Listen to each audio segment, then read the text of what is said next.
අත්හැරියට පස්සේ තමයි තේරුනේ එයා ඔයාට කොච්චර ආදරේද කියලා. සමහර මිනිස්සු අත්හරින්න ඕනේ. එයාලව අල්ලගෙන හිටියේ මොනතරම් හයියෙන්ද කියලා දැනෙන්න. ඇඟේ අමාරුවට ඇතිවෙන රිලේෂන්ෂිප් එක හිතේ අමාරුවට තියෙන රිලේෂන්ෂිප් එක තරම් දුරදිග යන්නේ. ඇත්තටම නමක් නැති බැඳීමකින් මිනිසුන්ට ඇසුරු කරන්න නොහැකිද? පුළුවන්. සමහර බැඳීම් ඇති වෙන්නේ හේතුවක් නැතුව. බැඳීමක් ඇති වෙන්න හේතු ඕනේ නැහැ. පෙර සංසාරේ උරුමයයි කරපු කර්මයයි තිබ්බනම් අමතම ඇති. මොකද බැඳීම් හුඟක් වෙලාවට තීරණය කරන්නෙම කර්මය. තුන් තමයි අත්හරින්න හැටි කියලා දුන්නේ. බුදු වෙන්න මෙහෙම අත්හරින්න මෙහෙම කියලා දුන්නට ගෑනු තමයි ඉස්සෙල්ලම අත්හැරියේ. යශෝදරා.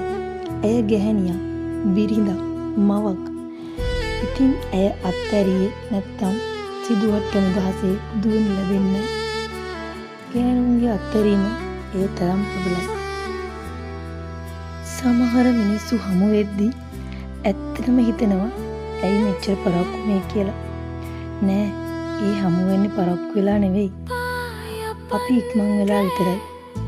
හොඳම දේවල් මගහැරුණාම තමයි මතක් වෙන්නේ අපි ළඟ මෙච්චරක් තිබුණේ නපුරුම දේවල් නේද කියලා. අසම්මතය කියන වචන ඇතුලේ හිර වුණු සම්මත කතා මේ ලෝකේ ඕන තරම් නැති. හරියට අපේ කතාව වගේ. කෙනෙක්ව නිදහස් කරලා තව කෙනෙක්ව අල්ලගන්න එක කවදාවත් අසම්මතය වෙන්නේ නැහැ. අපි හැමෝම හැඟීම් වලින් පිරිච්ච මිනිස්සු. පිරිමියෙක් ගැහණු පපුවක හොයන්නේ මොන දේ වුණත් ගැහණියෙක් නම් හොයන්නේ ආදරේ. ගැහණ හැම වෙලාවකම එයා ඒ පපුවස්සේ ඉන්නවා කියන හැඟීම. ගැහණු කියන්නේ ආදරේ විතරක් පොළ ජීවත් කරන්න පුළුවන් කොටස. අවාසනාවකට පිරිමි තේරුම් ගන්න හරිම අඩුවෙන්.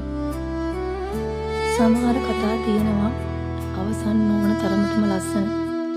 අවසන් නොවන තරමටම පරිස්සම්. මට ඕනේ නන්දුගේ මගේ කතාව එහෙම ලස්සන කරන්න. ඒක මගේ හුස්ම පොද අවසන් වෙනතුම රැකේ.